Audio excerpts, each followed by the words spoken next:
Grand Prix Insights is presented by Allianz.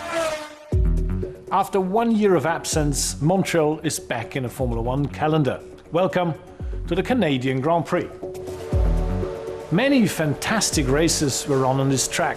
In 2007, we were reminded that we cannot afford to be complacent about safety. Polish driver Robert Kubica survived a terrible crash without being seriously injured, mainly due to the protection of his carbon fiber monocoque, which is by now FIA standard. The carbon fiber structure is able to absorb enormous amounts of energy in the event of an accident.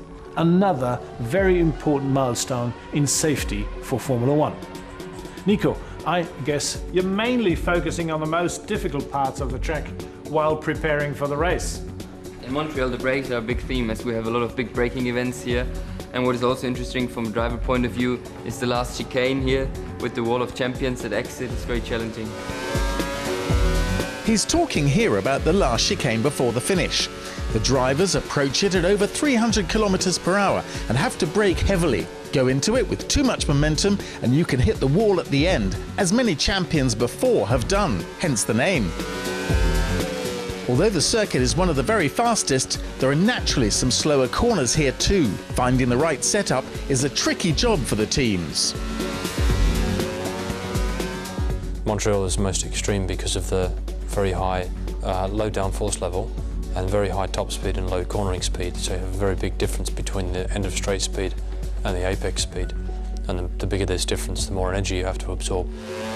That's the task of the brakes, which here in Canada are put under extreme strain. Hard braking maneuvers develop temperatures of up to 1,000 degrees, causing oxidation and increased wear. As they do with the tyres, drivers here have to spread use of their brakes over the full race distance. Otherwise, in the last few laps at key spots on the circuit, like this hairpin, they'll be out-braked by their rivals. All the best on Sunday, Nico. Thank you. Grand Prix Insights was presented by Allianz.